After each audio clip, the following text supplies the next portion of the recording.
sorry, that's for a Democrat show. Let me know when you're ready. No matter what the technical difficulty is, this man is a professional. He goes all the way.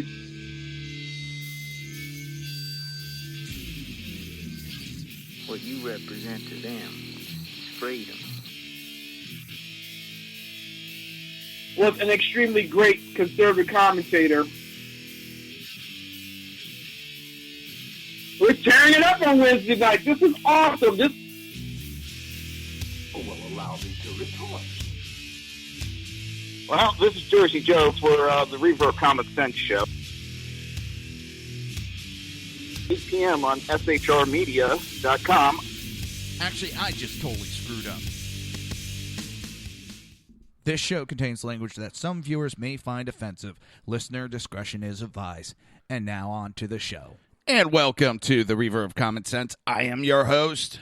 That's right, Jersey Joe, and I'm making sense out of the senseless. The Jersey Takeover is here. We have expanded to 2 hours every Monday through Friday, 11 a.m. to 1 p.m. Eastern Standard Time. Do you want to watch the broadcast? Hey, that's easy. Just go to Reaver.1, click on the live stream.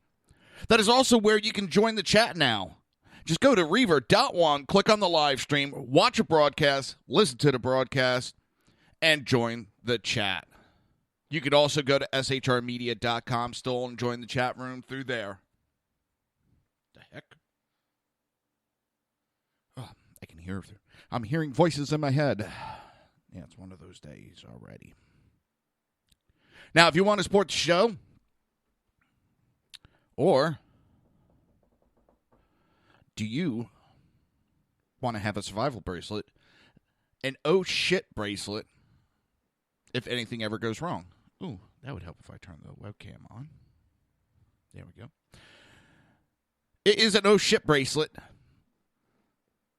and it's better to have one and not need it and look good than need it and not have one and not look good. They're handmade, custom-made, to ordered. They're made right here in the United States because, well, I make them. Yes, I get bored. I get very bored very easy. So I've been making these for years. I decided to put them up. And, well, they are on Reaver.1/shop. They are on REAVER.one/SHOP. That is Reaver.1 again. REAVER.one/SHOP. And yes, I think I did start to screw up the spelling. So, hang on.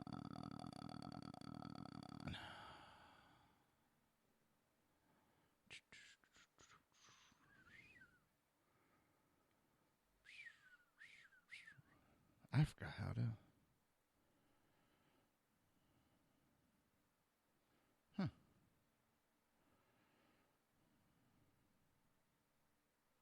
That's weird. I forgot how to do that.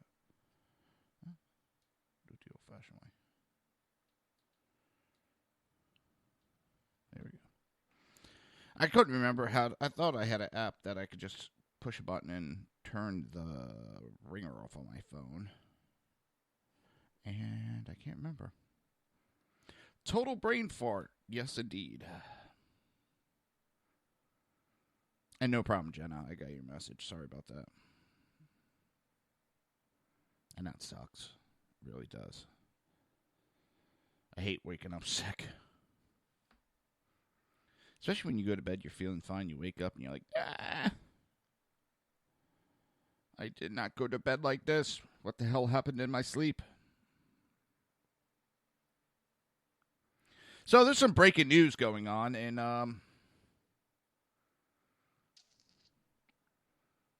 there's still a shakeup going on in Trump's campaign. Paul Manafort has resigned from the Trump campaign. Saw it coming a mile away. He got a new campaign manager. He added some people. Doesn't exactly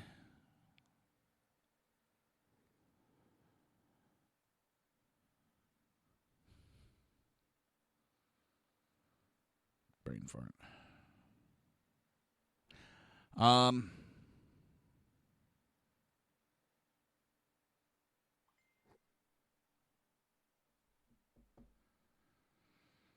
Total brain fart. Oh, my God. It's just a shakeup. They're trying to... They want those poll numbers up, whether it's rigged or not. They want those numbers up, so it's next to impossible for them to rig them. So there's a little shakeup. Manafort has turned his resignation in. Trump said this morning Paul Manafort offered, and I accepted his resignation from the campaign. I am very appreciative for his great work in helping to get us where we are today, and in particular his work guiding us through the delegate and convention process. Paul is a true professional, and I wish him the greatest success, Trump stated in a press release on Friday. This comes, the resignation comes days after Stephen K. Bannon took a leave of absence from Breitbart News to serve as Trump's campaign CEO, and Kellyanne Conway was promoted to campaign manager. It also comes after numerous news reports surfaced about Manafort's past work with Ukraine.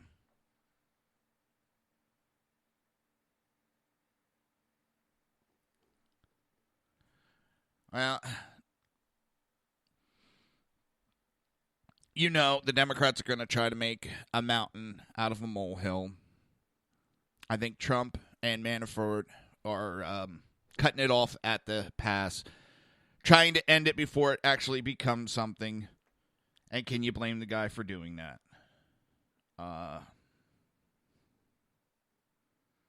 The man is a very loyal man, but sometimes you got to do what's best for yourself.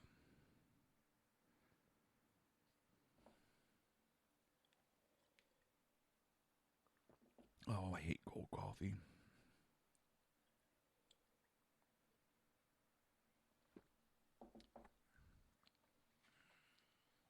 Right now, Donald Trump and Mike Pence are in Louisiana talking to flood survivors, surveying the flood damage. And where's Hillary? Home sleeping. Well, I don't know exactly where she is. I know she's not in Louisiana. Where's our president? Well, as Louisiana floods, Milwaukee burns, our president is golfing. Our president is on vacation again. It's a never-ending vacation. But then again, when he's on vacation, he can't do a lot of damage, so it's actually kind of, I think, good for us. The scary part is, and not a lot of people are realizing this, we got 2 months left, people. 2 months left until Obama gives dictators control of the internet. Yes, dictators. President Obama, if you remember, signed over the ICANN, which is the Internet Corporation for Assigned Names and Numbers, to the multilateral body. He just gave it away, and it'll be turned over in 2 months. Under the supervision of Obama's cronies and the Secretary of Commerce, Penny Perkins, a billionaire Harris, who's, and campaign bundler with no technological,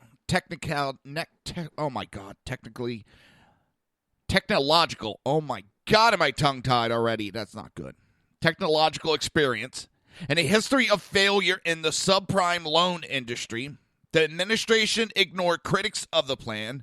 They point out that transferring control of domain names to a body like the UN's International Telecommunication Union could leave autocrat nations like Russia, China, and even Iran in charge of the world's most important free media. This is another step to goddamn globalism. This is another step to a one-world nation and the UN taking over. And those that think this is nothing but a conspiracy theory, look at how much power he is trying to turn over to the UN already. Get your head out of the ass. I don't care whose ass it's in. Get your head out of it. Start looking this stuff up and start realizing just because someone says it's a conspiracy theory does not make it a conspiracy theory. Get your head out of your ass and start looking, because the internet is going to cost more. There's going to be more fees associated with it.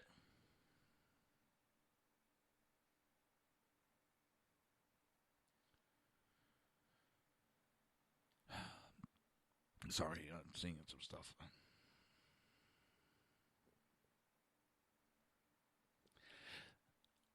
One of the things that Hillary talks about and Trump's talking about is their plan to fight opioid addiction.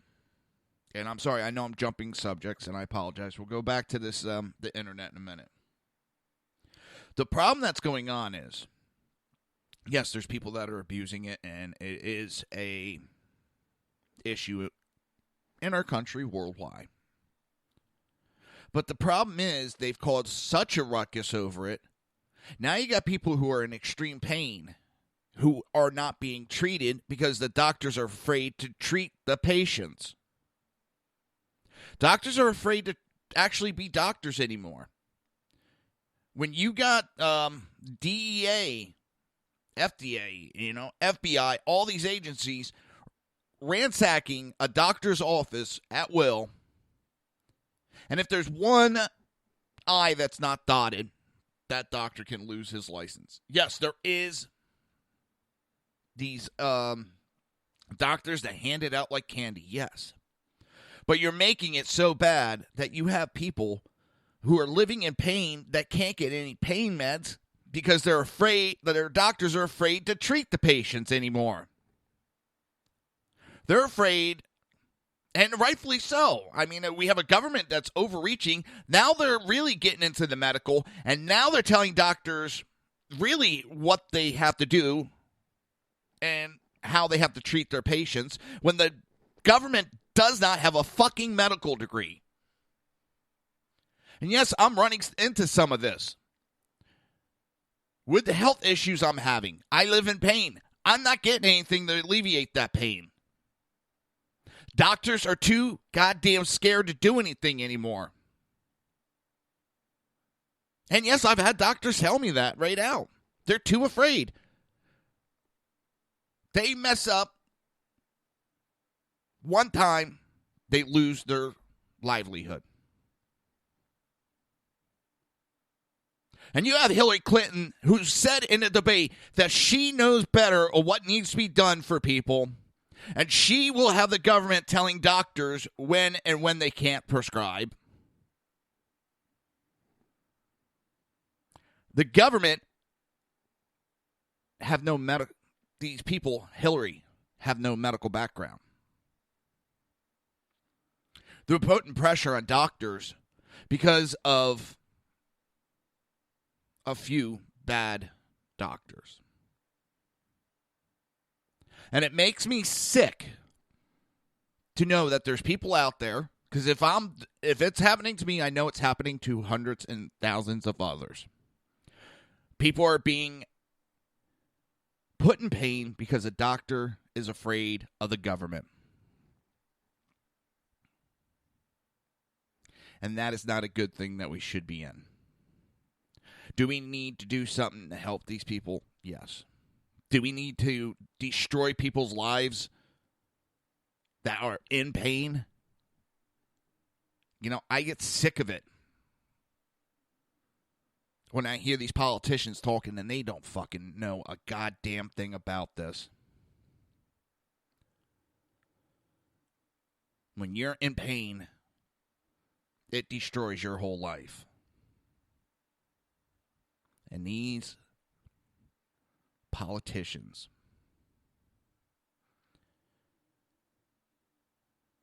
don't know shit about medical. And if we go by the modern theory, especially if you teach 3 classes, you're an expert. Well, I guess I'm an expert. I've taught 3 classes or more. Way more.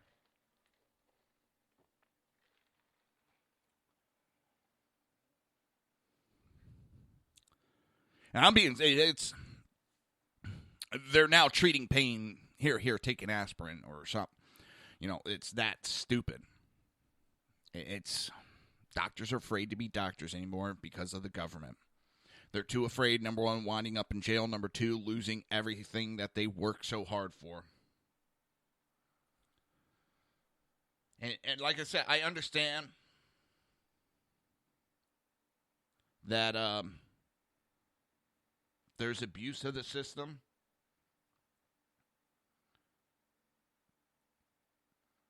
I understand that there's people that are getting addicted to pain meds. And to be honest, I can't see how you're addicted to them. I really can, because there's been times where I've been giving them long periods of time before my neck surgery. I was on them for a while because of the accident and everything. Then I had the neck surgery. Pain went away. I stopped taking them after like 2 years of being on them. Just done. So I'm not saying there's not an issue. I don't see it. I really don't. Heavy drinker for many, many, many, many goddamn years, and I had a major hangover one day, and I was laying on the couch. I mean, one of those where you don't want to move. You're like in and out of consciousness on the couch. I looked over, and then my daughter was playing on the floor. And she was very young, very, very young. And I thought to myself, why do I want to be having hangovers and then have to explain to my daughter, or my wife's going to have to be like, shh, Daddy's got a hangover. No. And that's when I'm done. I mean, it's not that I quit drinking. I might have a drink every now and then. I got scotch on top of the fridge. I'll have a glass every now and then. And it's, I don't drink like I used to, but it was just a little switch went off and said, nope, this is not for me anymore. I have a daughter to worry about, and I don't need to be sitting there trying to explain to my daughter what a hangover is, and then what is that going to do to her in the years to come. So it was done. But I speaking of my daughter, so I have days where, like yesterday, I wasn't on air. I was in extreme pain. We had storms in the area. When those storms come in or anywhere nearby, shit, they don't have to be in Florida. I've had it where there's storms in Texas. So it changes the barometric pressure down here. And it's put me in extreme pain. It was one of those days I couldn't do it. I didn't do Wednesday night show. I didn't do yesterday's show. And yesterday my daughter came home from school and she's like, how you doing, Dad? I'm like, I'm still in pain. And I heard her playing Minecraft and she's always asking me. So I got up and I came out and she's like, Dad, you don't have to. I know you're having a bad pain day. Why don't you just go lay down? And I'm just sitting there. I got a 12-year-old that understands what I'm going through when she shouldn't be. I think I got the best daughter around. So anyways, I still sat down and played. And she's like, can I get you some drink? Can I do this? And I was like, no, sweetie, just sit down and let's play Minecraft. So then she went and I set up all these, a buttload of TNT to blow something up. And I'm sitting there still putting it together. She walks over and ignites it on me. Oh, I was so mad because I had to run away. I couldn't watch it blow up because I was running away. I was like, you little witch. And she's just sitting there chuckling away at me. I like finding mountains, digging into it, setting a large amount of explosive, and blowing mountains up. I know if the NSA is listening to this, they're like, oh my God, we got a terrorist. He wants to blow a mountain up. Rally up the troop. We got a white conservative that wants to blow up a mountain. Wait a minute. Any helicopters flying over yet? It wouldn't surprise me sitting here talking about Minecraft and blowing mountains up in Minecraft that they wouldn't just like, oh my God, that's code words. What was worse, me and Crash used to play this game It sucks. Battle pirates. The premises of the game, and the game was great. The company running it has run it into the ground. They have pissed off the players so goddamn bad, and they figured that the players would always be there. Well, the players pretty much, we're out of here. There's still people playing it. Yes, the game's still going, but it doesn't, from what I understand, have what it was back in the day. So we would talk to each other and be like, all right, did you get this weapon? And we're going back and forth. Well, we need this armor. And we just one day, because our phones kept cutting out on us for no reason, it would cut out. And that's where, if you ever listen to the show, Southside Mutt, if we lose connection, because he's calling into the show, the joke is the NSA cut us off. Because it was, oh my God. And then if we started talking about the NSA, we would lose signal. We swear to God the NSA was listening to our conversation talking about battle pirates because we were talking about weapons and attacking bases and all that. We really think they were listening and confused with what we were talking about. And we're surprised we never had any, men in black suits come kicking down our door and, scaring the shit out of our families. It would not surprise us with this government. But back to what we were originally talking about, which is Obama gave away the internet. The internet is something we created, America created.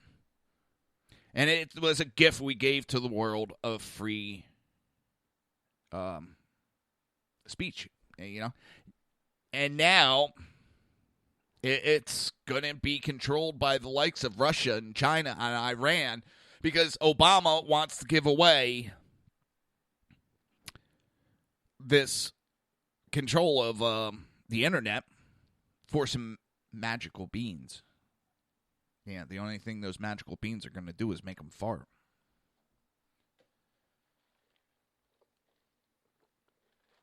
Now, he didn't even get permission from Congress.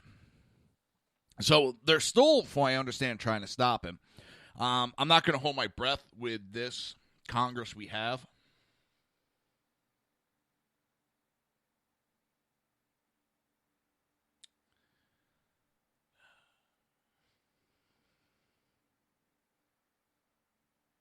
So now Obama administration plans to phase out use of private for-profit prisons to house federal inmates. I swear he's just trying to do as much damage as he can on his way out the door. He is trying to do as much damage as he can before he leaves.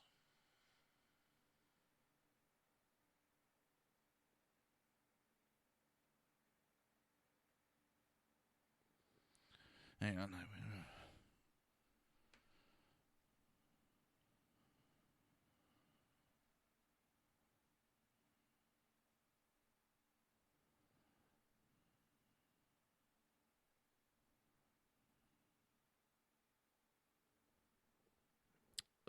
Ryan Loach is talking, and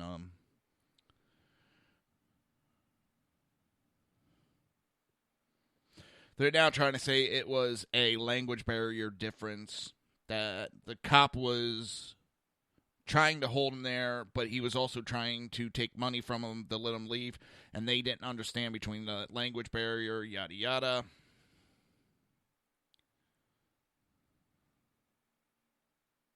I don't know. I don't know at this point.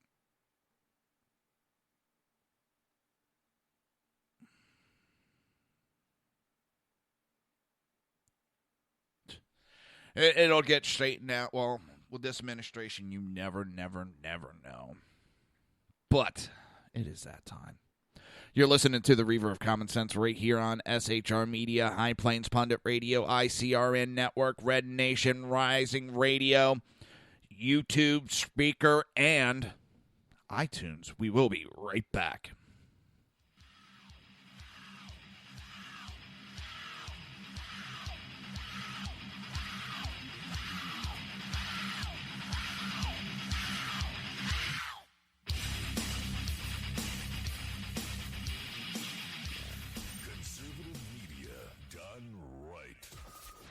listening to the SHR Media Network. Now, at Brownells, we know you may have only one shot to harvest that trophy, so we have thousands of accessories and replacement parts to improve your chances. We know how much you love to shoot, so our gunsmiths articles and videos will help you do more and get more out of your guns. And we also value your hard work and money. That's why only Brownells backs up everything we sell with a 100% unconditional lifetime guarantee. Brownells, the world's largest supplier of firearm accessories and gunsmithing tools. My name is Chris Peranto, call sign Tonto. I was with the Global Response Staff. We were the security element for the Central Intelligence Agency in Benghazi, Libya on 9/11/2012. Myself and my team responded to an attack that killed Ambassador Chris Stevens, Sean Smith, and two of my teammates, Tyrone Woods and Glenn Doherty. Radical Islam is basically terrorism in a nutshell. It wants to not only put down Western values, it wants to kill anybody that supports those Western values, which is freedom, which is Christianity, and which is also anything that looks poorly on Sharia law. We've allowed it again to grow into something that it shouldn't be, and it's becoming stronger and stronger every day that we don't lead from the front. Obama and Hillary, by avoiding the phrase radical Islam, they're being politically correct. They don't see it for what it is, and that's straight up destroying the Western world. Radical Islam doesn't have a fear. They will give up their lives. They will detonate themselves. They will do anything they can to fulfill Sharia law and kill the infidels. If we're not able to even say radical Islam, the word radical Islam, there's no way we can fight it. There's no way we can defeat it. The United States of America doesn't lead from behind. We're always setting the example. If not, we're going to see terrorism get bigger and bigger, and eventually it's just going to be continual lone wolf attacks in the United States. And I don't want that to happen to my kids. I don't want to see my family go through that. Please join me in waking up Washington in this fight on radical Islam, seeing the threat that it really is. Sign up at leadingfromthefront.org.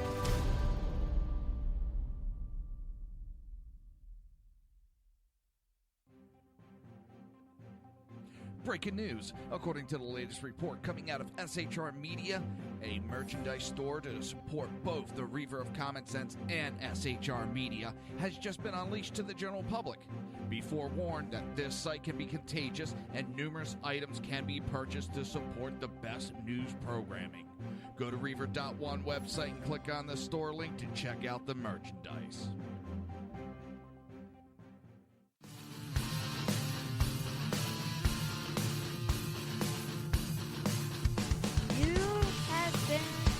Listening to Reaver of Common Sense, hosted by my dad, Jersey Joe.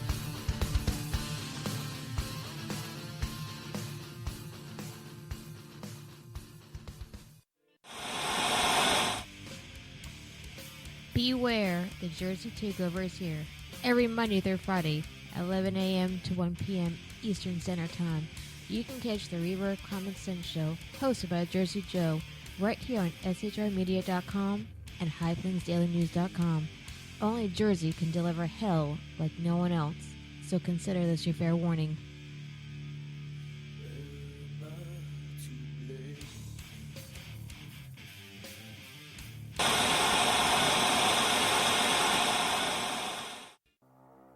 In a world controlled by corrupt politicians, You got a business. You didn't build that. a team of ordinary men emerge from the ashes to give voice to the voiceless and hope to the hopeless. Sackhead Sean. Dude, I'm not saying capital is stupid, bro. Sackhead Clint. All good friends of ours usually show up drunk. Also starring Sacco as the producer. I'm a little bit drunk, 'cause I'm drinking. They are the Sackheads Radio Show. Every Wednesday at 8 p.m. Pacific on shrmedia.com.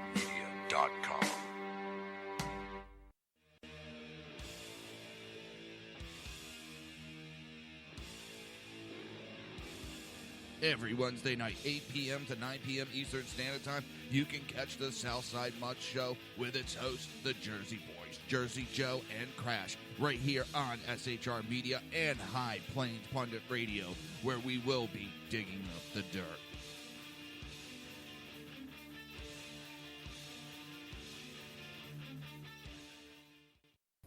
Times are dark. The people misled by corrupt politicians, lied to by establishment media, and deceived by the false messages of Islam. A nation in confusion needs a guide. It needs a man with a cane. I'm Dave Milner. Join me on Spreaker, SHR Media, High Plains Talk Radio, Live Rebooting Liberty, and YouTube for a unique brand of commentary on the unpleasant blind guide. Because truth is not always pleasant. If you miss a show, don't worry. You can catch the replays two ways, rebootingliberty.com or the Reaver of Common Sense.com. While you're there on Reaver of Common Sense, don't forget, drop in your email and keep up to date on everything going on, or click the like button on the Facebook widget. Now on to the Reaver of Common Sense.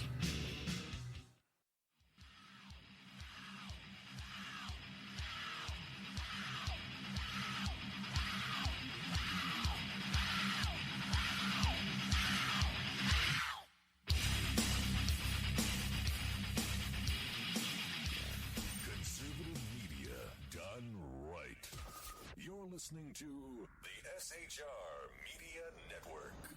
This show contains language that some viewers may find offensive. Listener discretion is advised. And now on to the show. And welcome back to the Reaver of Common Sense. I am your host, Jersey Joe, and I'm making sense out of the senseless. The Jersey Takeovers here. We have expanded to 2 hours every Monday through Friday, 11 a.m. to 1 p.m. Eastern Standard Time. If you want to watch a broadcast of the show, you can. It's very easy. You go to Reaver.1, click on the live stream. While you're there, you can join the live chat. I've now added a live chat to the Reaver of Common Sense webpage. Reaver.1 webpage.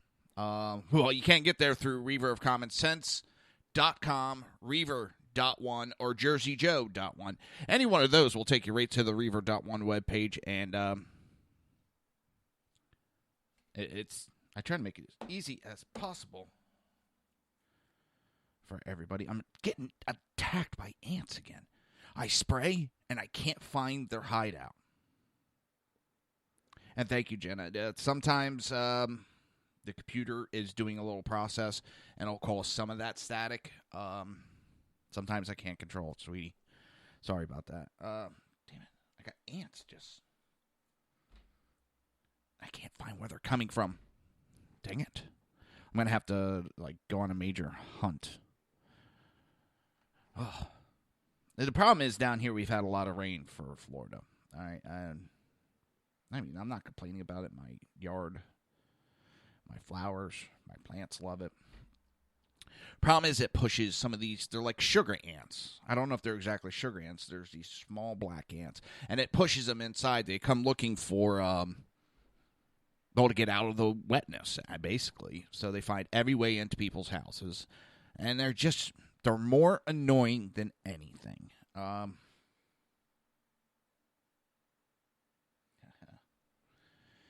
think I may have found their entrance. I just happened to look over. I saw one of them running around on the wall. I'll take a look at it after the show, or actually the next break. Because I am the great ant hunter. Yeah. But back to this turning over control of the ICANN, which is basically the internet. The Republican-controlled House passed legislation in 2014 to defund the ICANN transfer, and in 2015 to provide Congress with a 30-day period to review it when it happens. Earlier this year, Cruz and Duffy introduced the Protecting Internet Freedom Act to prevent the transfer without congressional approval. But while the bill has been debated, the administration has moved ahead. The Washington Examiner reports with a transfer scheduled October 1st. I don't see how anybody could be backing this that agrees with freedom of speech, that wants a free internet. turning this over to the UN is it's going to be a censorship on it. They're going to give in and start censoring the internet, people. No, I mean, it may not happen here in America immediately, but what we say is going to be censored from other countries. It's slowly starting, but with the UN in control, they will bow down, and they will do it for these countries.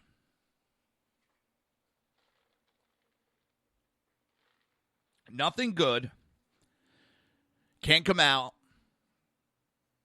of turning the internet over to the UN. There was nothing wrong with the way things were being done.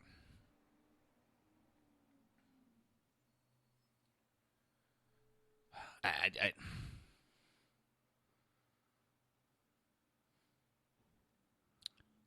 not good, people. Not good at all. And I love the message that Trump is sending now. There's always the talks about how the Democrats are for the black community. And Trump came out and said that we reject the bigotry of Hillary Clinton. Tuesday in West Bend, Wisconsin, at a campaign rally, Republican presidential nominee Donald Trump says we reject the bigotry of Hillary Clinton,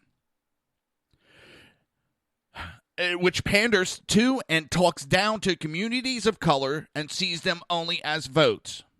That's all they care about, not as individual human beings worthy of a better future. They have taken advantage of them. She doesn't care at all about hurting people of this country or suffering she has caused them. And she's meaning she and her party officials. There has been tremendous suffering because of what they have brought. The black community has been taken for granted for decades by the Democrat Party, and look how they are doing. Seriously, they always talk about how they are for the black community. What has the Democrat Party done for the black community besides give them lip service? Look at these major cities run by Democrats. Just look at them. Look at Detroit, Milwaukee, Chicago, Philadelphia, Atlanta. Look at the issues and the debt in those cities. These are not cities run by Republicans. They are run by Democrats. They pander and say all this crap to the black community to get them to vote for them. They blame the Republicans for all the issues. And how many of these cities actually have Republicans running it? They have used racism as a fear-mongering tool to get them reelected time and time and time again. They pander to the fears of the black community when the whole time it has been the Democrats who have tried to literally kill the black community.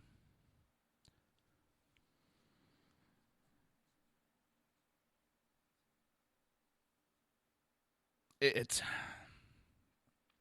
this fake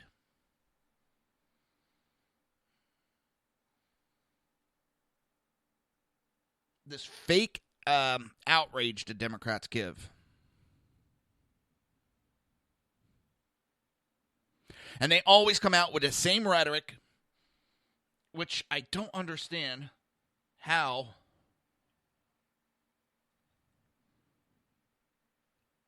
the black community hasn't picked up on.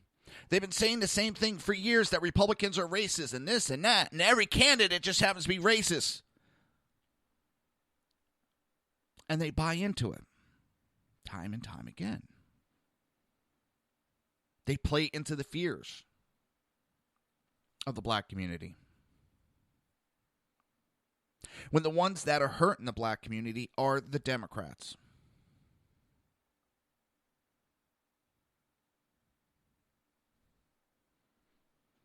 Look at the policies that are in all these cities, people. Look at the policies. Especially a lot of these cities, they ban guns. They don't want guns in their city.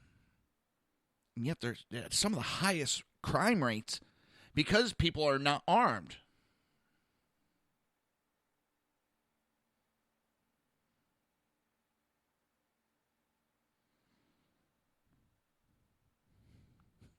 Fox News is showing pictures of Obama golfing while Louisiana is flooding. What's funny is, remember, Bush didn't get down to Louisiana during Katrina fast enough, and the media crucified him. Well, here we have a president on vacation and hasn't even spoken out about it. And yet, the media is pretty silent on that.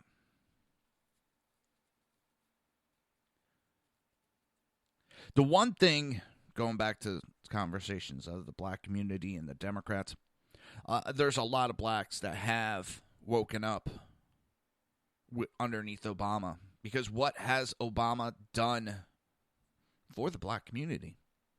He promised them the moon and gave them a block of cheese.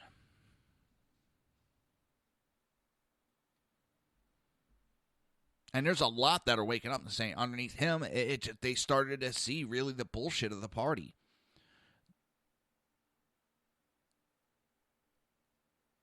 Wait, just look into this with a neutral eye, with an unbiased eye, and look at the two parties for actually what has happened through history. The Republicans are not trying to knock,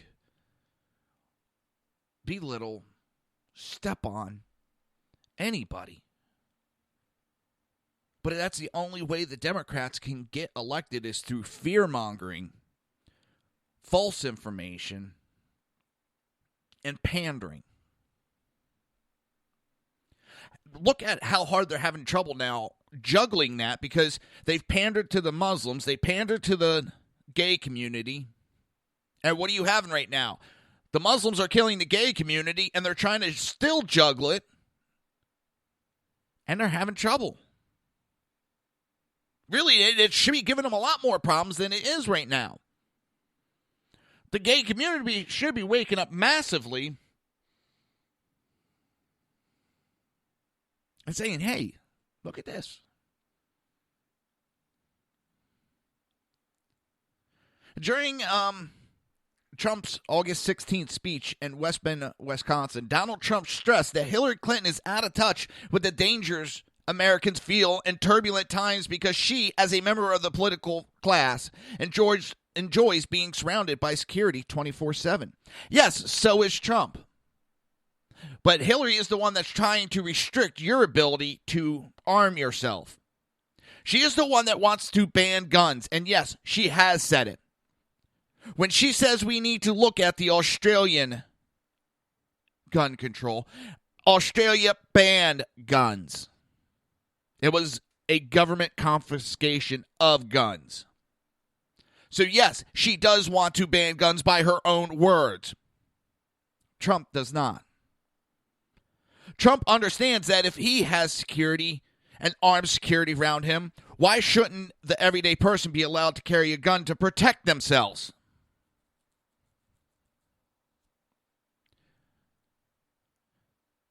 The security that Hillary Clinton enjoys keeps her indifferent to the struggles, in this instance, of the black community, endangers inner cities. And because she can take her safety for granted, she feels no compunction over supporting gun control laws that endanger poor black single moms and others in inner cities.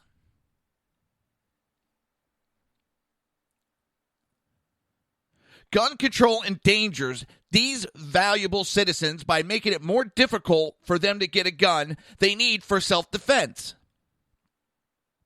It's easy for Hillary Clinton to turn a blind eye to crime when she has her own private security force that, by the way, carries guns.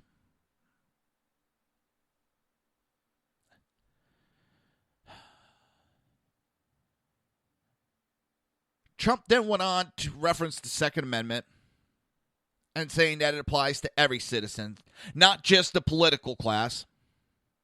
He went on to say that he believes all Americans, not just the powerful, are entitled to security. For those who are against Trump because of Second Amendment, they are afraid what he's going to do. Since day one of his campaign, he has admitted that he was wrong years ago on the AR ban. He was misinformed. And you attack him for that when he comes out and says, I was misinformed and my sons taught me about weapons and now I understand better. And you attack him for learning, which we want people to do. This is the hypocrisy of the Never Trump group. People learn, change their minds, get educated like we've been trying to do for years. And what do these Never Trumps do? Attack the people for it because of their past ideology, where they were misinformed.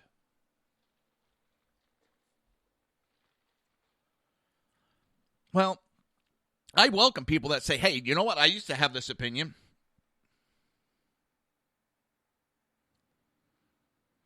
But you know what?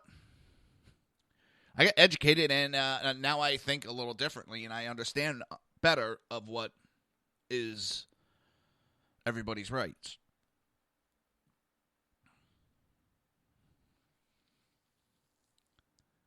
Since Trump began his campaign, he has been talking about arming the citizens, how they have the right to be armed, how they have the right to protect themselves. And he reacted to the November 13th Paris attack by stressing that armed citizens could have prevented the horror show that took 130 lives. That was a city with gun control. Automatic weapons were banned.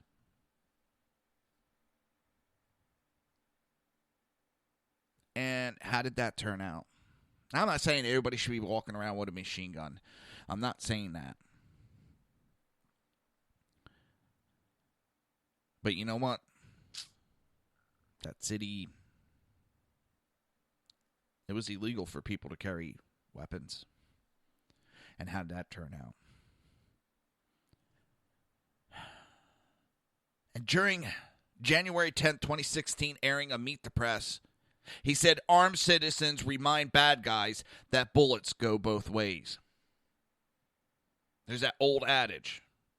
An armed society is a polite society.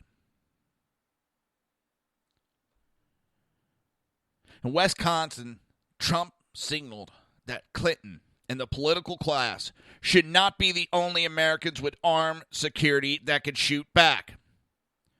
Rather, black parents and single adults who live in fear in inner cities should also be able to acquire the guns they need to keep themselves and their family safe. Along with education, training.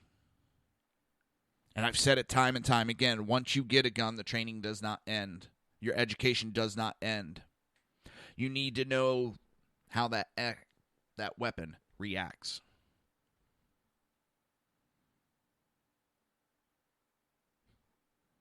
Everybody deserves the same right for security as Hillary Clinton does, as President Obama does.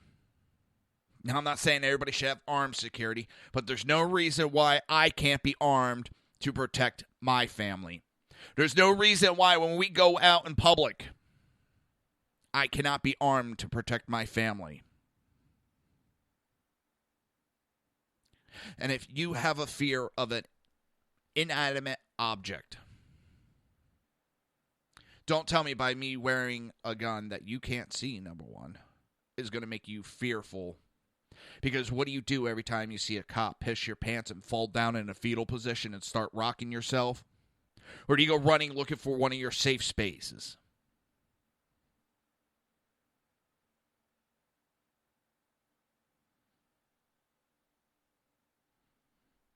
Said it before and I'll say it again. I learned many years ago. I learned when I was 12 years old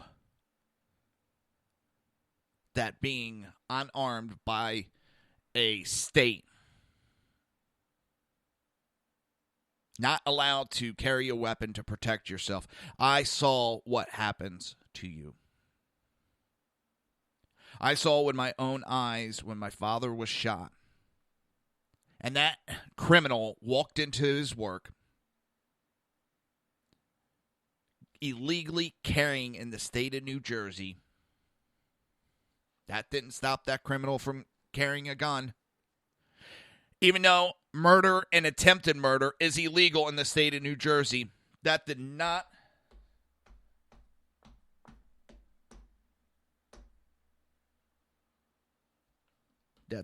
stop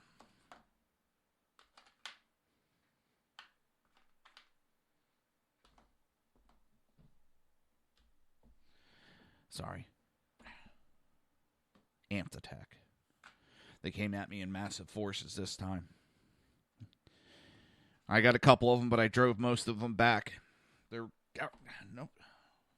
Your scout's dead. I learned a long time ago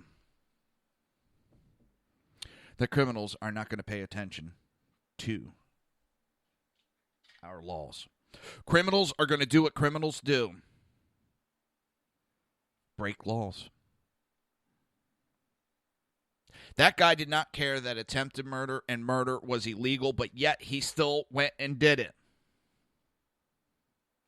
What makes people think that 1,001 federal gun laws is going to stop the next idiot from shooting somebody? Do you know what's going to stop the next idiot from shooting somebody? Knowing that everybody's armed around him. That, yes, he might get one or two people, but that's all he's going to get.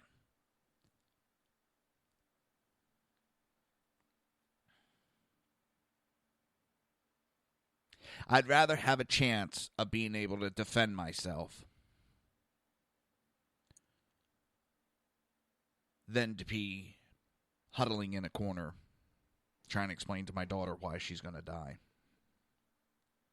Trying to explain to her because a bunch of you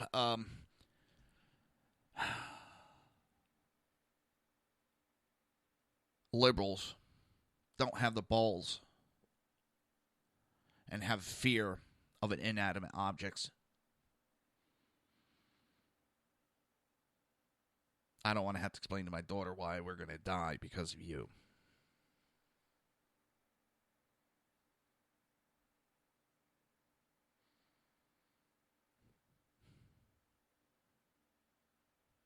Because let me tell you something, people. When you go through a shooting like that, there is nobody around to help. There's no one to come to change colostomy bags. There's no one there to make your family feel better. There's no one there to have your children cry on their shoulder. There's no one there at all. And there's no one there the day you get shot because you can't protect yourself. Because not a single one of these pussies that stands up against guns would stand in front of you to protect you. But I can tell you this, those who carry a gun would be more than welcome to stand up and help protect you. Because they have a way of shooting back. Our government wants to have an unarmed populace. An unarmed populace is easier to rule than an armed populace. You're listening to the Reaver of Common Sense right here on SHR Media, High Plains Pundit Radio, ICRN Network, YouTube, Spreaker, iTunes, and Red Nation Rising Radio. We will be right back.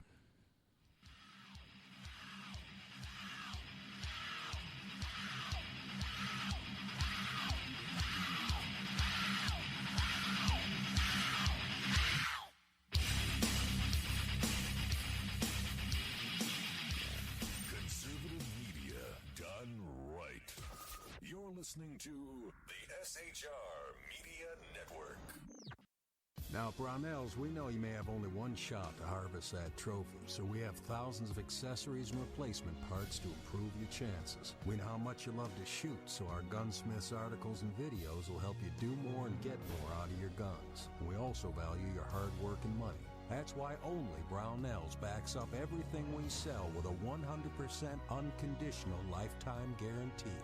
Brownells, the world's largest supplier of firearm accessories and gunsmithing tools. My name is Chris Peranto, call sign Tonto. I was with the Global Response Staff. We were the security element for the Central Intelligence Agency in Benghazi, Libya on 9/11/2012. Myself and my team responded to an attack that killed Ambassador Chris Stevens, Sean Smith, and two of my teammates, Tyrone Woods and Glenn Doherty. Radical Islam is basically terrorism in a nutshell. It wants to not only put down Western values, it wants to kill anybody that supports those Western values, which is freedom, which is Christianity, and which is also anything that looks poorly on Sharia law. We've allowed it again to grow into something that it shouldn't be, and it's becoming stronger and stronger every day that we don't lead from the front.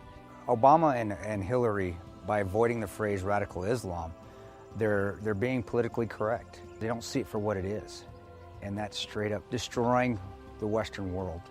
Radical Islam doesn't have a fear. They will give up their lives. They will detonate themselves. They will do anything they can to fulfill Sharia law and kill the infidels. If we're not able to even say radical Islam, the word radical Islam, there's no way we can fight it. There's no way we can defeat it. The United States of America doesn't lead from behind. We are always setting the example. If not, we're going to see terrorism get bigger and bigger, and eventually it's just going to be continual lone wolf attacks in the United States. And I don't want that to happen to my kids. I don't want to see my family go through that. Please join me in waking up Washington in this fight on radical Islam, seeing the threat that it really is. Sign up at leadingfromthefront.org.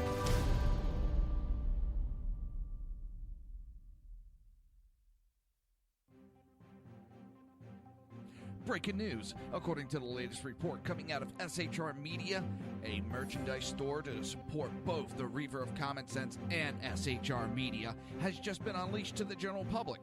Be forewarned that this site can be contagious and numerous items can be purchased to support the best news programming.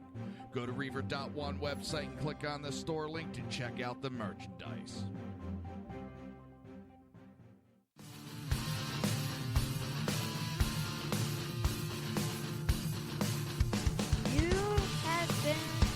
Listening to Reaver of Common Sense, hosted by my dad, Jersey Joe.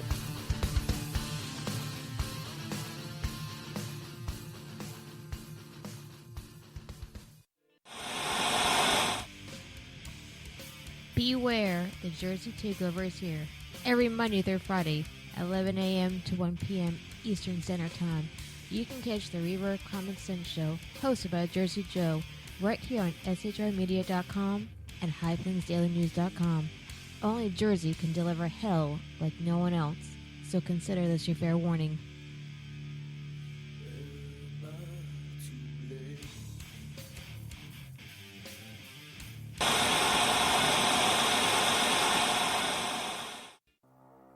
In a world controlled by corrupt politicians, You got a business.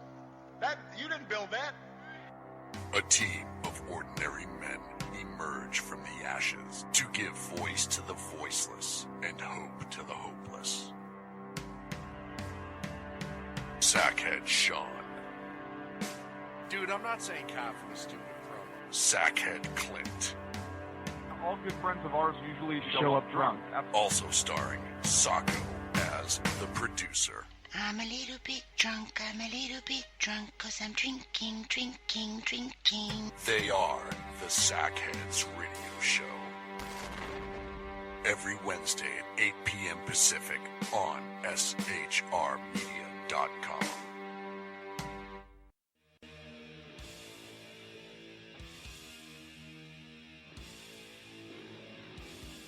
Every Wednesday night, 8 p.m. to 9 p.m. Eastern Standard Time, you can catch the Southside Mud Show with its hosts, the Jersey Boys, Jersey Joe and Crash, right here on SHR Media and High Plains Pundit Radio, where we will be digging up the dirt.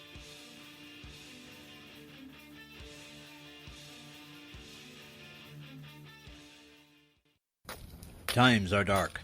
The people misled by corrupt politicians, lied to by establishment media, and deceived by the false messages of Islam.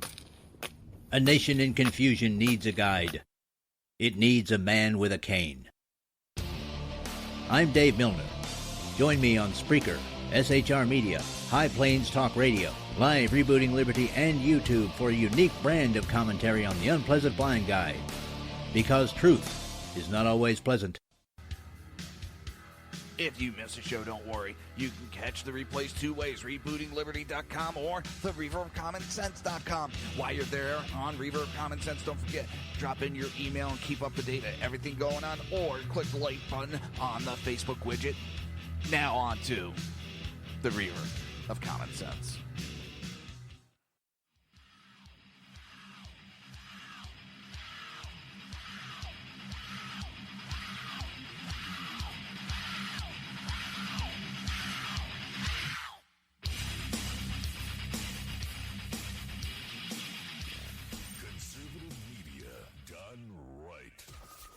Listening to the SHR Media Network.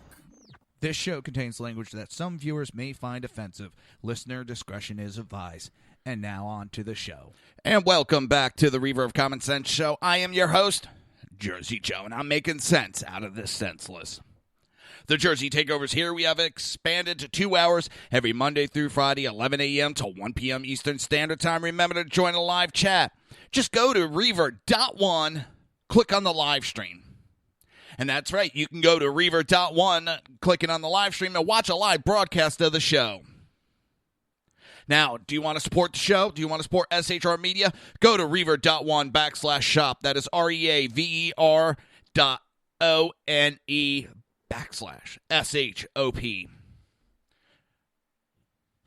Sorry, I am totally distracted. Fox News has their outnumbered show, which is like 4 women and 1 guy. And there is this blonde on. Catherine, I can't pronounce the last name. Oh my God. Oh. I'm in love. I'm in love. Sorry, guys. I'm like, holy Nikes. I'm speechless. I am. That. I know, bad. I'm married. I'm just looking. I even went out to my wife. I was like, you gotta turn it on. Holy shit. And she just started laughing at me. Yes, my wife finds this funny. Looking something up real quick before we get back going. Come on.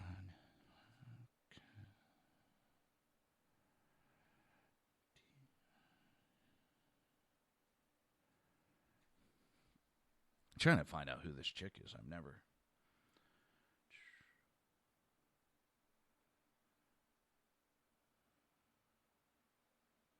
She's also a comedian. Woohoo.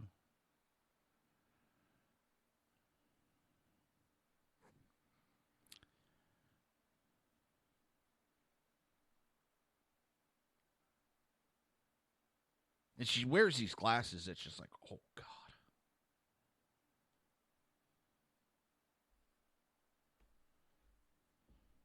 Sorry. I know, nothing to do with my show, but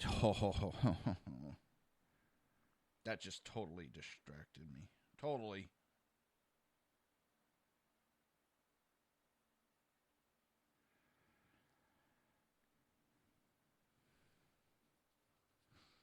You know how it is with men. We get easily distracted.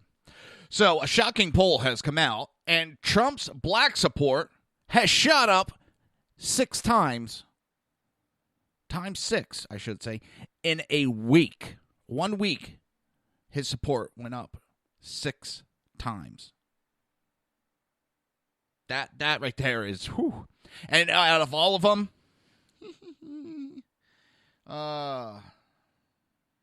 it's actually pretty funny because who did the poll?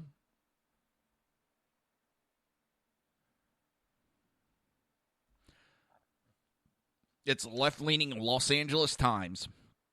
It's a national tracking poll of the presidential campaign. Picked up a sharp uptick in black support for Republican nominee Donald Trump, which is now pegged at 14.6%.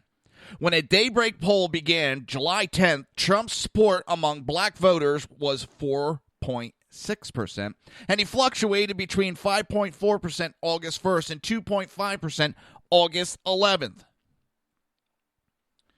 And he went up to...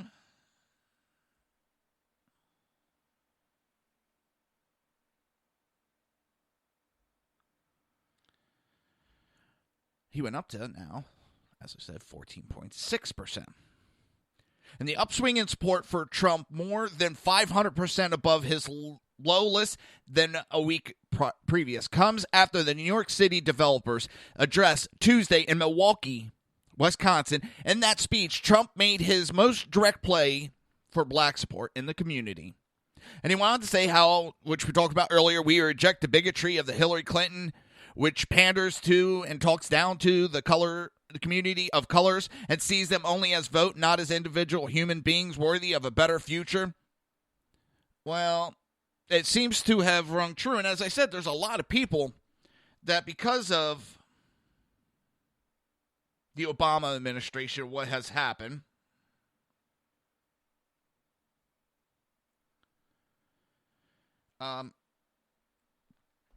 they're waking up.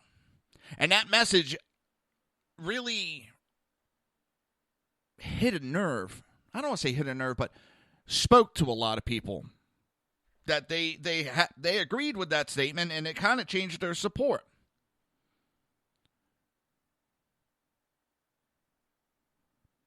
Now, it was a risk, they're saying, because Trump's campaign had planned the event. This was before Sunday's riot, less than an hour south in a black neighborhood of Wisconsin's largest city. The main theme of the speech was law and order and the need to back up law enforcement in a climate where police officers are now targeted as enemy of the common people. Listen, I don't think a majority of the black community views the police as an evil entity. I really don't think that. I think just as with most of this shit that's going on with the Democrats, it is a small, coerced group. I honestly think this Black Lives Matter is mostly a small group within the black community. And they're mostly paid agitators from the Democrat Party. Not all. We've seen the leaders have been paid.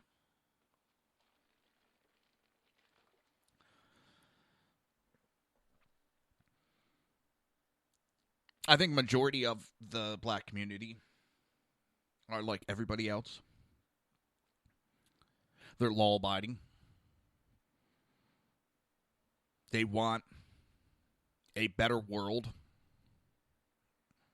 They want a better government.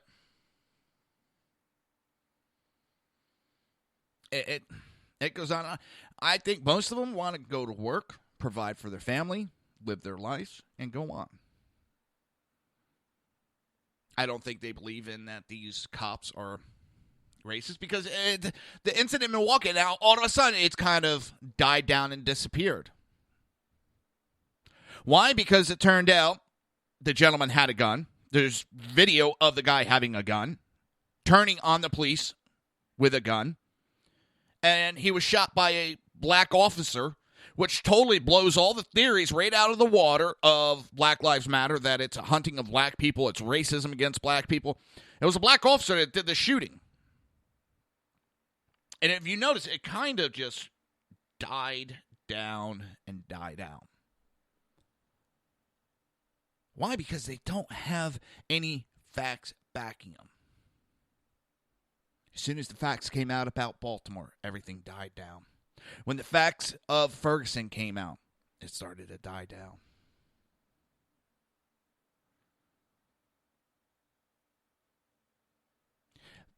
They're rioting when there's misinformation put to these people. They're playing to the fears of certain people. And then once facts are coming out, I think a lot of these people are going, shit, we were wrong. And they don't come out. The only ones that are out there are paid agitators. And yes, is there people out there that say, hey, we are being targeted for harassment from police. There's stats to show that in inner cities, police officers are targeting the black community for harassment. If you want to, I don't want to say the harassing, because I mean it's hard to say yes when you're in an area that has a high population of black people and a high amount of crime rate being committed in those areas is by the black community.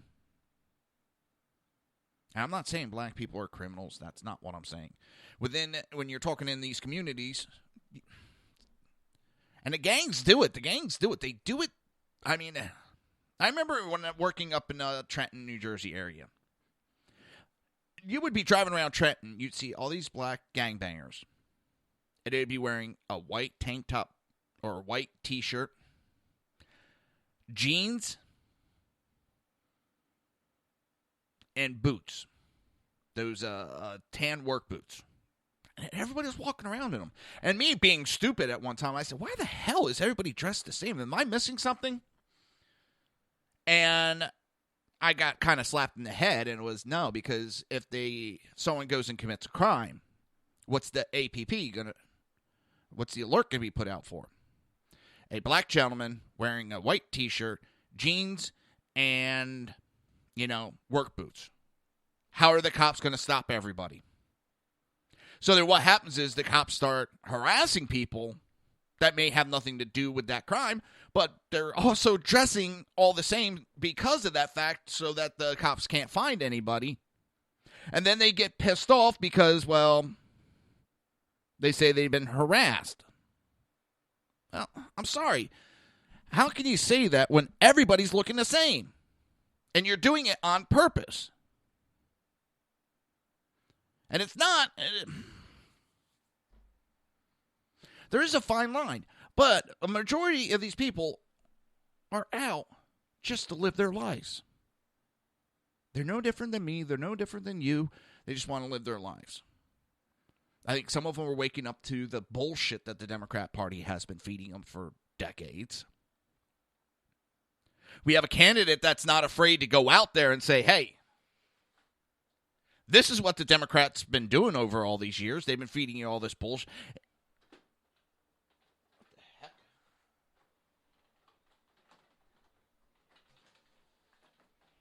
Somehow my printer just turned on. I moved the fan a little bit and the printer turned on. I'm like, shit. Trump's not afraid to point out the bullshit that the Democrats have been doing for years. Not many politicians have the balls to go out and do that.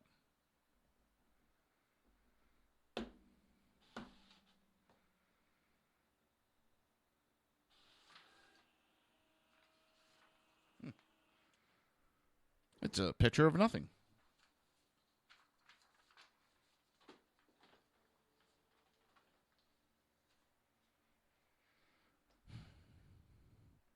So I don't think it was that big of a risk that Trump to go out there, but him calling out the bullshit helped him. And Trump took that straight on. The main victims of these riots are law-abiding black citizens living in these neighborhoods. And I never understood when you riot and you're burning down and destroying your own neighborhoods. And then you blame it on everybody else for the damage and why there's no businesses in your neighborhoods. Because businesses are afraid. Because if you're going to riot, that's what you're going to do.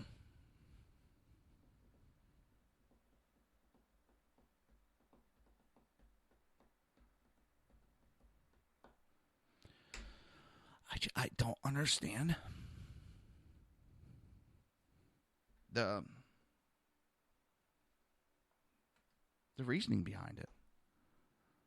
But a majority of these people live in these neighborhoods and they don't agree with the bullshit. They may not agree with what's going on, but they don't agree with the tactics being used in those neighborhoods. So when Trump goes out and calls a spade, and I'm just using the it's a saying, it has to deal with playing cards. I guess it was a bad analogy to use there, but that's what I used. I ain't going to apologize. It's their homes, their jobs, their schools, their communities that are suffering as a result of the actions of these Democrats. And yes, it's Democrats that are fueling these riots. It's Democrats fueling the fears of these people. It's the Democrats feeding them false information. And it's the Democrats that are paying agitators to start these problems. It's the Democrats with these paid agitators that are lighting the fuse on the powder keg.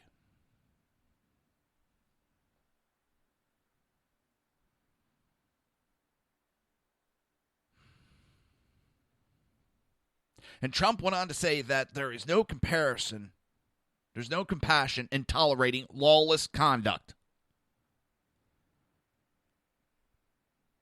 Crime and violence is an attack on the poor and will never be accepted in Trump's administration. It has been accepted and actually has been condoned and pushed by the Obama administration. They're enjoying this uprising.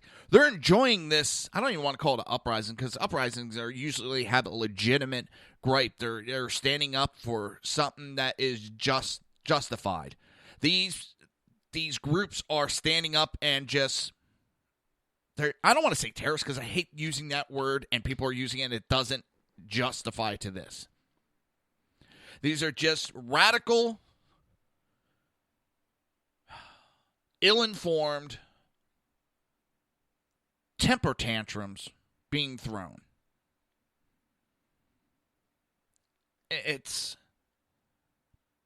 There's nothing justified within their reasonings for any of this.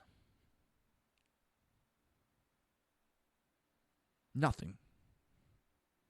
All the information they talk about is a lie.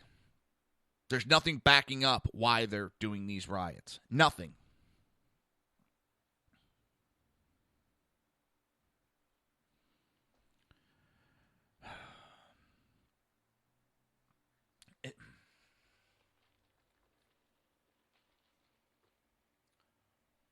I hate when I hear politicians, they have to go after this minority group. They have to go over that. It really pisses me off. I want to see a politician that just talks to all groups. Bark, bark, bark. My dog's in the background. It just...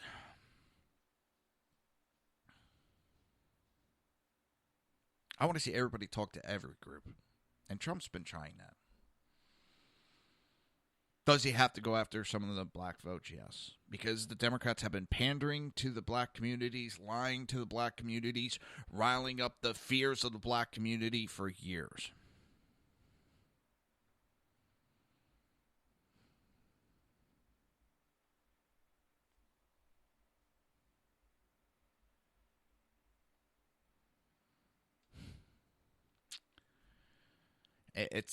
But I'm glad to see Trump is actually out there speaking the truth. Trying to, I don't want to say educate him. I can't think of another word at this time.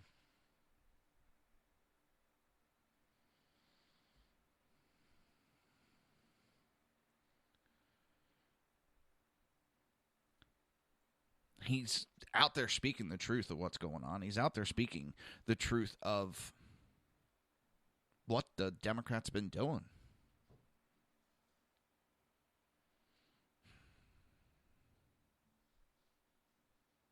And I'm glad to see him out there doing it finally. We've been hoping a candidate had the guts to do it.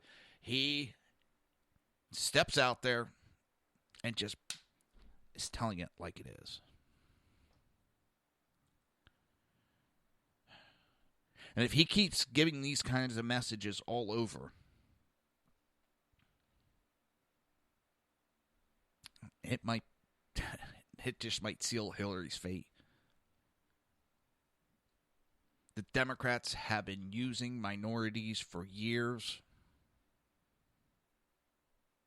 I mean, I'm afraid for Florida how it's going to go. Because right now it looks like it's going to be a Trump state. But what Hillary's doing is getting citizens from Puerto Rico.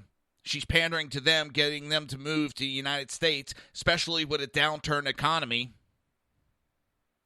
Getting them to move to the United States, which is real easy because it's a territory. So they can come over here with ease. And once they're here in the United States, they can vote. So they're flooding Florida with Puerto Rican residents.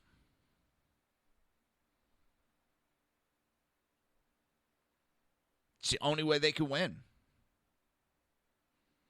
Democrats cannot win on the truth and the facts. They cannot go around telling the truth of what they're doing to the people. They would never win, ever.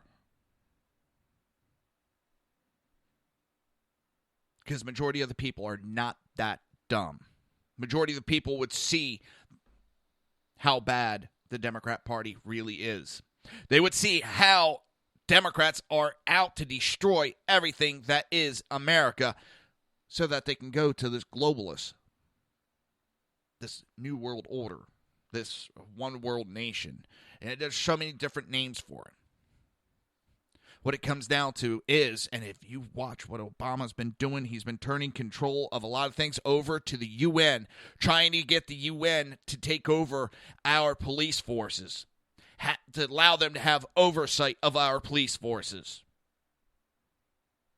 And don't believe me? Look it up.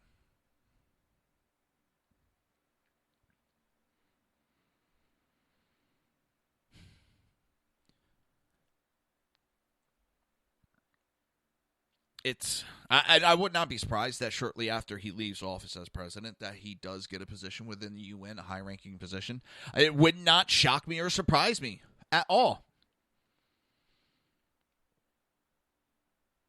We need to kick the UN out of the United States. The freeloading sons of bitches that they are. They get a free ride in the United States.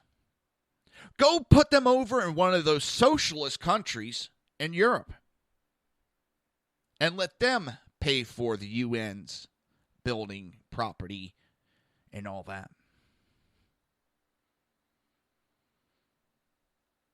The UN is not doing what it was assembled to do.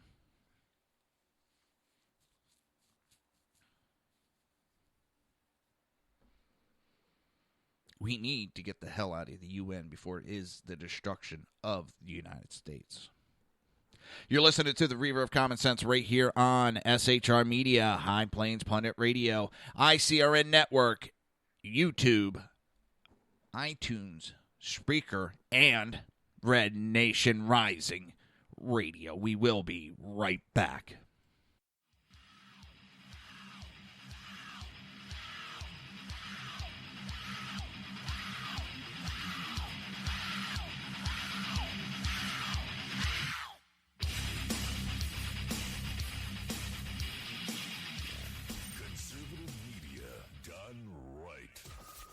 Listening to the SHR Media Network. Now, Brownells, we know you may have only one shot to harvest that trophy, so we have thousands of accessories and replacement parts to improve your chances. We know how much you love to shoot, so our gunsmiths articles and videos will help you do more and get more out of your guns. We also value your hard work and money. That's why only Brownells backs up everything we sell with a 100% unconditional lifetime guarantee. Brownells, the world's largest supplier of firearm accessories and gunsmithing tools. My name is Chris Peranto, call sign Tonto. I was with the Global Response Staff. We were the security element for the Central Intelligence Agency in Benghazi, Libya on 9/11/2012. Myself and my team responded to an attack that killed Ambassador Chris Stevens, Sean Smith, and two of my teammates, Tyrone Woods and Glenn Doherty. Radical Islam is basically terrorism in a nutshell. It wants to not only put down Western values, it wants to kill anybody that supports those Western values, which is freedom, which is Christianity, and which is also anything that looks poorly on Sharia law. We've allowed it again to grow into something that It shouldn't be.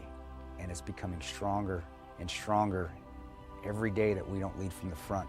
Obama and Hillary, by avoiding the phrase radical Islam, they're being politically correct. They don't see it for what it is.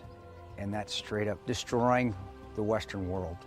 Radical Islam doesn't have a fear. They will give up their lives. They will detonate themselves. They will do anything they can to fulfill Sharia law and kill the infidels. If we're not able to even say radical Islam, the word radical Islam, there's no way we can fight it. There's no way we can defeat it. The United States of America doesn't lead from behind. We are always setting the example. If not, we're going to see terrorism get bigger and bigger, and eventually it's just going to be continual lone wolf attacks in the United States. And I don't want that to happen to my kids. I don't want to see my family go through that. Please join me in waking up Washington in this fight on radical Islam, seeing the threat that it really is. Sign up at leadingfromthefront.org.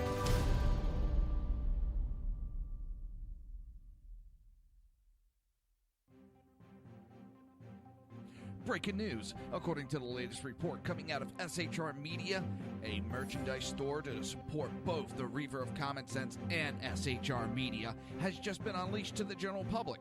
Be forewarned that this site can be contagious and numerous items can be purchased to support the best news programming. Go to Reaver.one website and click on the store link to check out the merchandise.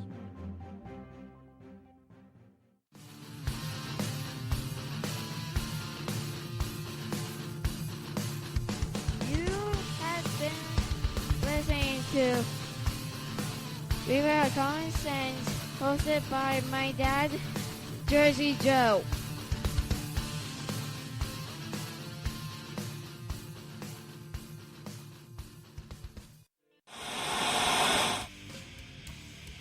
Beware, the Jersey Takeover is here. Every Monday through Friday, 11 a.m. to 1 p.m. Eastern Standard Time. You can catch the Reaver of Common Sense show, hosted by Jersey Joe, right here on shrmedia.com and highplainsdailynews.com. Only Jersey can deliver hell like no one else, so consider this your fair warning.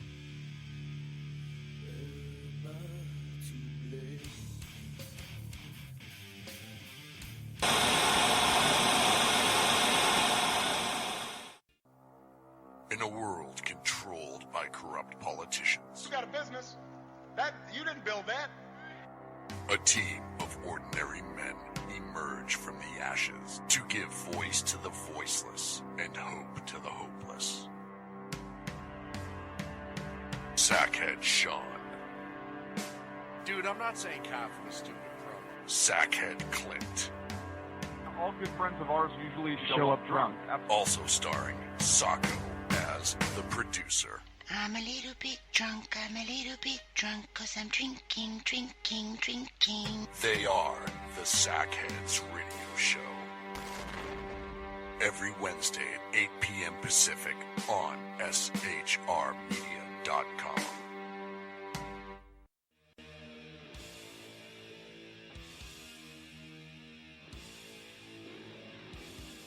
Every Wednesday night, 8 p.m. to 9 p.m. Eastern Standard Time, you can catch the Southside Mutt Show with its hosts, the Jersey Boys, Jersey Joe and Crash, right here on SHR Media and High Plains Pundit Radio, where we will be digging up the dirt.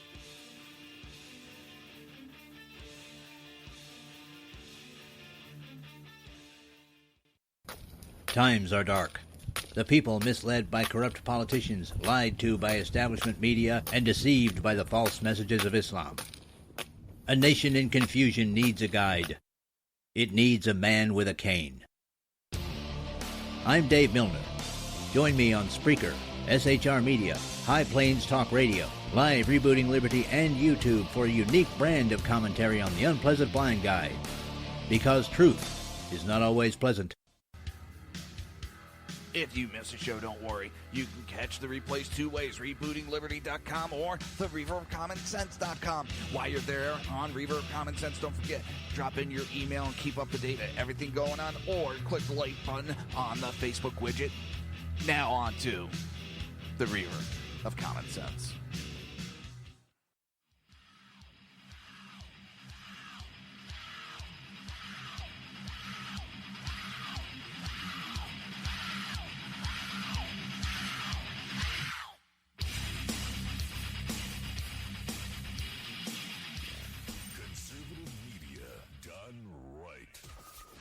listening to the SHR Media Network. This show contains language that some viewers may find offensive. Listener discretion is advised. And now on to the show. And welcome back to the Reaver of Common Sense. I am your host, Jersey Joe, and I'm trying to make sense out of the senseless. But the Jersey Takeover is here, and we have expanded to 2 hours every Monday through Friday, 11 a.m. to 1 p.m. Eastern Standard Time. Remember to join the live chat. It's easy. Go to Reaver.one. Click on the live stream. You can also watch a broadcast of the show live while you're doing that.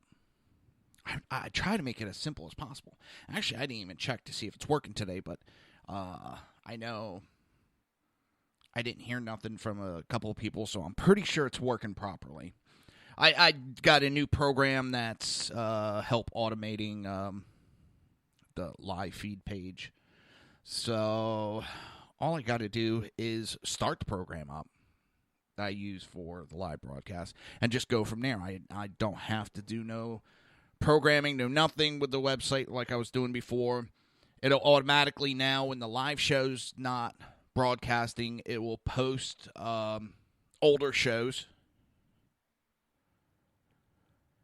And it'll let you know when I'm broadcasting live on the page and when I'm not live. That's perfect. It's working. Holy shit. It's actually working. I'm surprised. Well, I'm not surprised. I shouldn't say that. I'm actually getting pretty good with this website. Now something's going to go wrong with it that I got to get help with. And I'm shocked. I'm happy. Yeah, I just turned it on and I'm watching myself attack Gantz. So, that's working. Cool. I'm happy. All right. Now, what are we going to do? Actually, I was just talking to a friend of mine. I responded to a message on Facebook, but still talking back and forth. And the head of DHS is saying, well, Obama's got a busy schedule. You can't expect him to get down to Louisiana. The only thing busy on his schedule is vacations and golfing. But you know what? Let him. Because the more he's golfing, the more that he's on vacation, the less his mind is on the government, the less damage he can goddamn do to this country. So you know what? Let him go on his vacations. Let him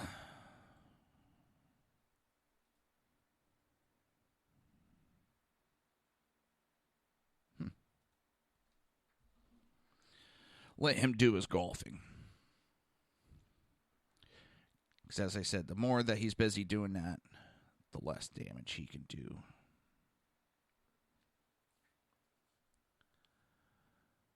Well, Donald Trump not long ago was down here in Florida. He was at Kissimmee, Florida, giving a speech at a rally.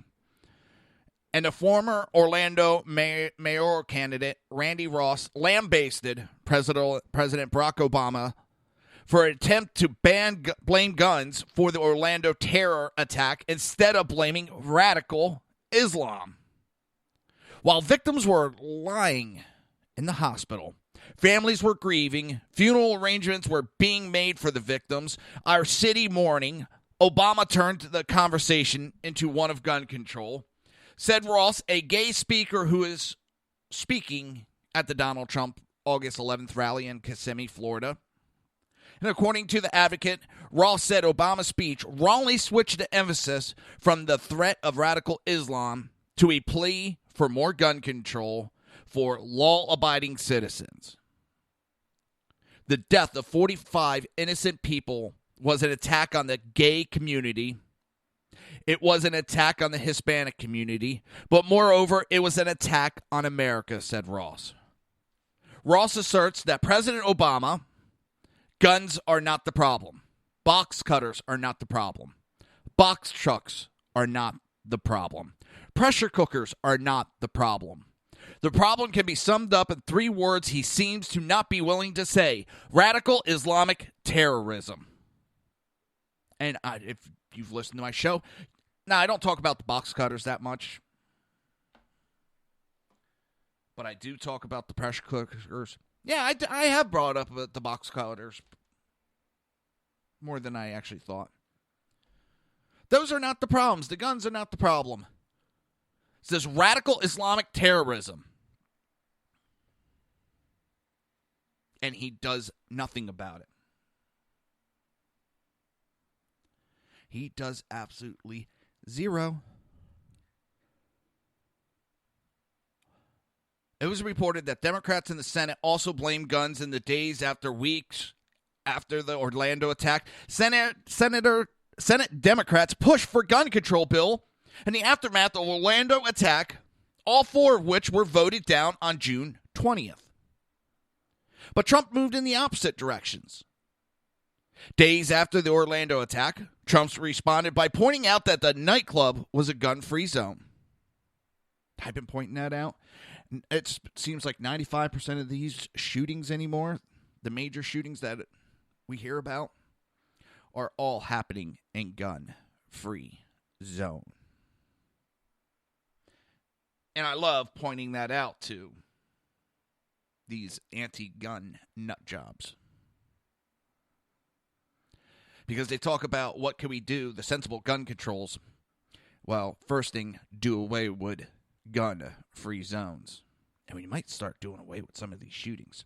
Because this is where the criminals, whether it's some nut job or some radicalized Islamic terrorist, whether a lone wolf attack, which is bullshit, they're being coerced by an ideology that is running rampant and looking successful.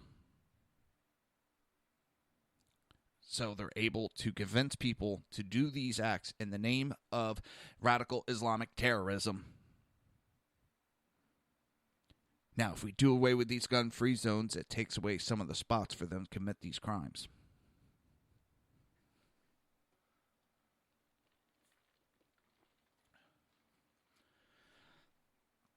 You do it. You make it so people can carry and protect, and you'll see a drop even more. We are at a record low of gun violence in this country.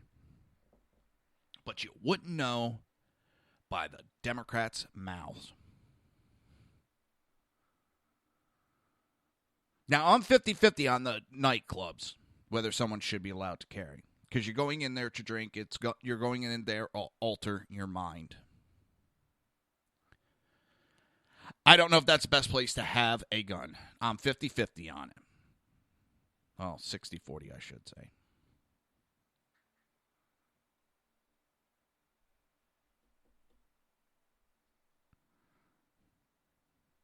But most of these places that these gun-free zones, mass shootings have happened, if someone with a gun was there, they could have stopped the numbers from being so high. You may not stop all the shootings, but you're going to stop the numbers from being so goddamn high.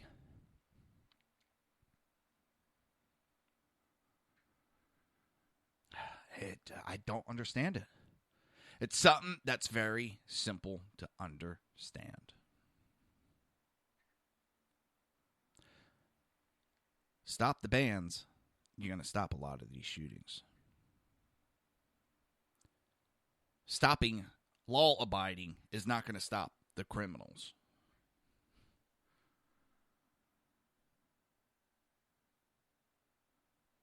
It's that simple, people.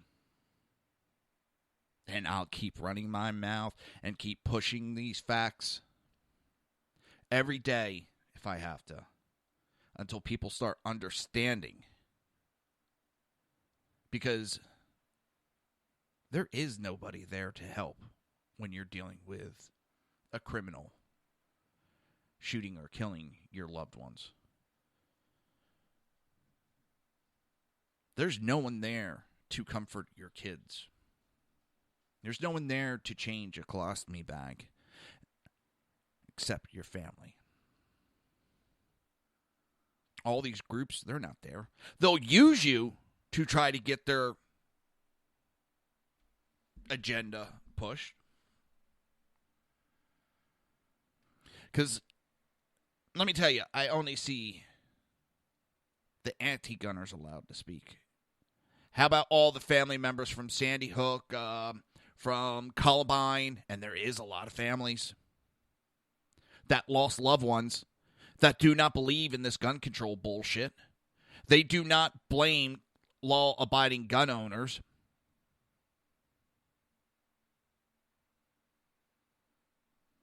Your background checks, all the laws that you are pushing that are already in effect have not stopped these shootings. You want to push more laws when current laws are not being enforced. And that's what a lot of us are pointing out. Current laws are not being enforced. Why don't we enforce them? And it will stop a lot of issues. Enforce what we have. Stop putting more laws that they can't enforce, won't enforce, don't have the people to enforce, don't have the money to enforce. All it is Democrats pandering to your fears. That's all it is. They are pandering. They're putting feel-good laws up as they push their agenda. And yes, they do want to ban your guns, people. I will keep saying, why did they hire a think tank and pay millions of dollars for that think tank? And the results were you can't ban guns outright. The American people will never allow it. You have to slowly make it so hard that nobody can actually get a gun. You have to do it over time. You make it stricter and stricter and stricter to the point that nobody wants to go through all the work. So once it gets to that point, then the people go, when it's banned, I couldn't get one, so who gives a shit? What do you think the Democrats are doing? But everybody remains quiet on that. Even the NRA, they don't talk about that gun think tank that the Democrats held.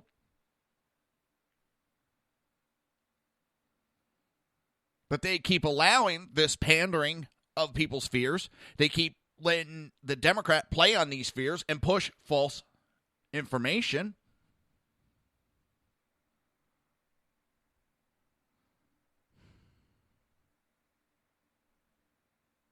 I know, I'm going on rants today about the Democrats and their guns.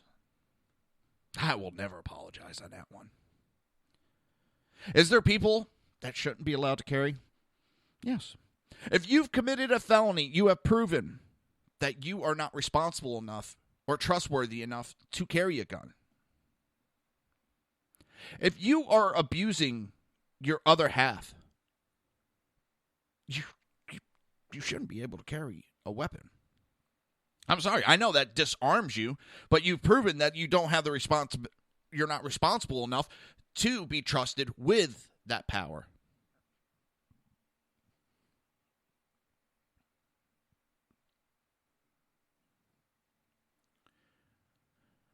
But when we start talking mental issues like the Democrats are pushing right now, what is or isn't a mental issue? Because they're trying to make conservatism a mental issue.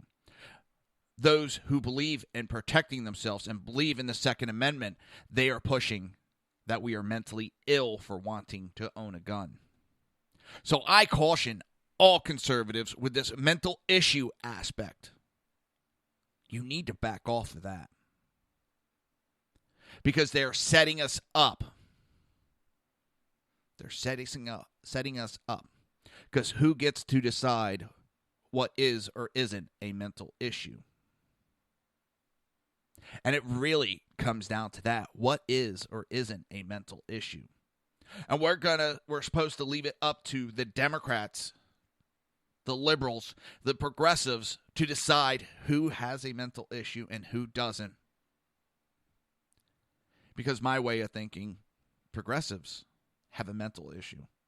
They're trying to destroy freedoms and everything great about this country. You got to be mentally ill to want that.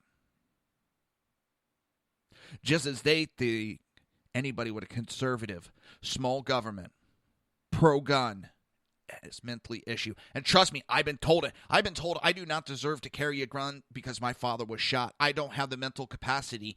I'm too emotionally involved. I don't have the right to carry a gun anymore. I need all this counseling because I'm supposedly grieving still. I'm not grieving. My father's alive. We've gotten over all the mental issues that came along with it. We've dealt with it as a family because none of these anti-gun groups were there to help. Gun groups weren't even there to help us. Nobody was there to help us. In fact, the newspapers almost got us killed. And you ask how, because they never caught the guy. And they were putting our address that Joseph Antrobus has identified the shooter, and they're working on a sketch, and he lives at, and they gave an address. Thank God they gave the wrong address. But the newspapers actually put our address in the paper saying my father has identified the shooters, or the shooter, who was never caught. That was just... And they wanted us unarmed at the time. That's New Jersey for you. That's why I never took Chris Christie. I never trusted him when he ran for government. As president. I'll never trust that man. Because he was asked as a Republican governor, would he look at, trying to help out with the Second Amendment in New Jersey, and he laughed it off and said, nope, he ain't doing nothing. He left it alone. Until it went public nationally how strict their gun laws are. It allowed a woman to get killed who was getting threatened by her ex.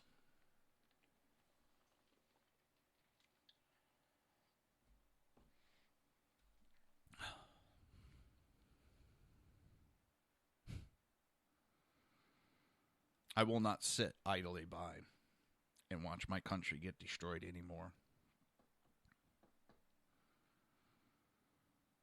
The Democrats, intentionally, unintentionally, I don't care, are destroying this country. And some Republicans are doing it too.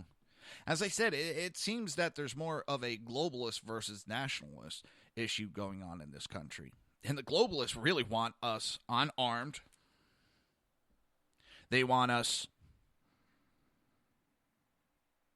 defenseless. They want us unpatriotic. They want us caring more about all these other countries than ourselves. And the list goes on and on and on. Well, I care about my country. I care about my families. I care about U.S. citizens before I care about other countries. And they say we got to be compassionate.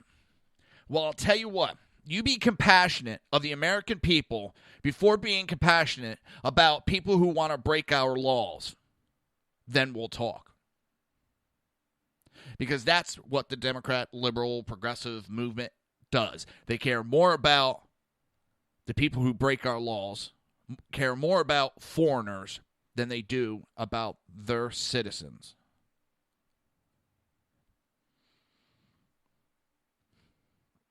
And the one thing I find funny is the Clinton Foundation, who's been taking foreign donations for years, which means that's one of the ones that's helping Hillary's campaign, is from her Clinton Foundation. That was paid for by foreign nations. But she says the Clinton Foundation will no longer accept foreign and corporate donations if Hillary Clinton is elected president. If. That means right now they're still accepting foreign and or corporate donation. Which means she's being funded by foreign governments and corporates. The ones that she bitches about and complains about on her campaign are the ones that are financing her and continuing to finance.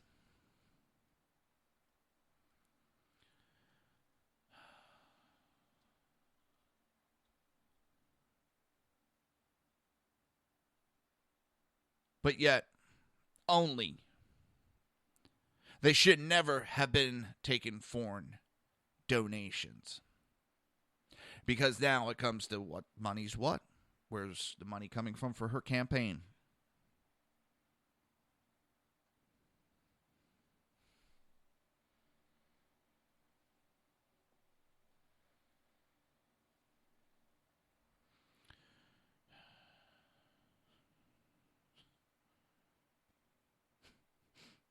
My buddy was responding to my comment.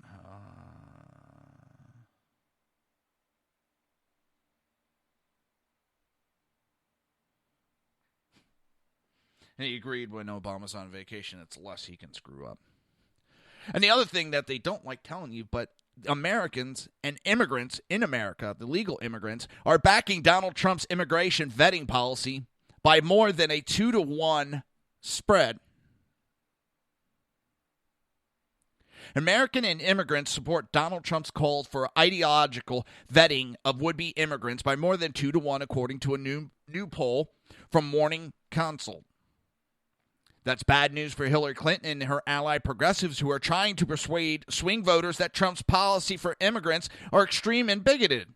How is making sure that we are getting people that want to be in this country, that care about this country, in the country, hateful and bigotry? How is it wanting to protect our country is bad? I've never seen a woman talk about destruction of the U.S. and Americans sitting there going, yes, I want to vote for that. I want to vote so I have somebody coming to kill me and my family. Let's bring them in. We got to be compassionate. Let's bring them in. Let's bring them in so they can kill my little Johnny here. Hey, I didn't have the balls to abort him, so let's have Jihad Johnny come and kill little Johnny.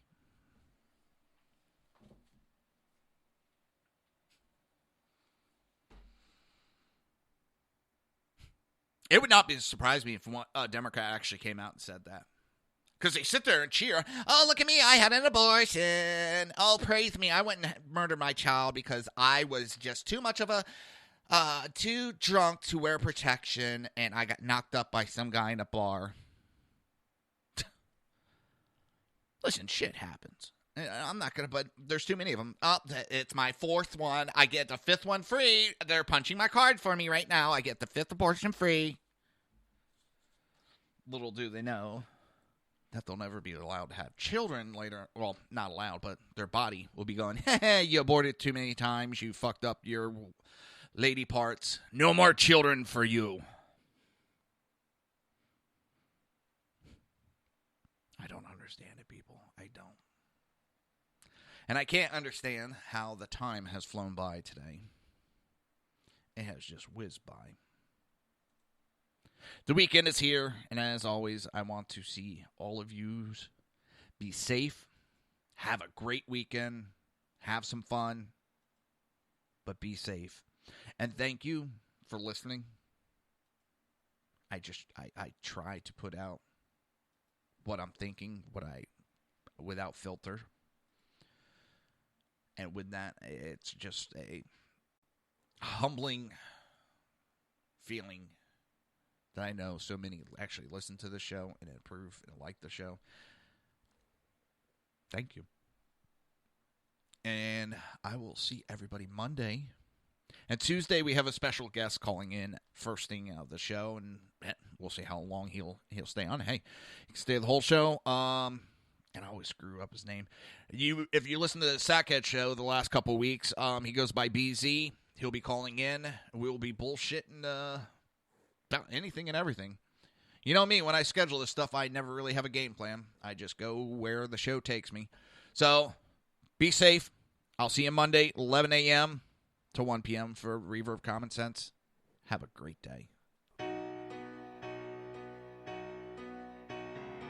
You've been listening to the Reaver of Common Sense with its host, Jersey Joe. You can tune in every day, Monday through Friday, 11 a.m. to 1 p.m. Eastern Standard Time, right here on hppundit.com and shrmedia.com.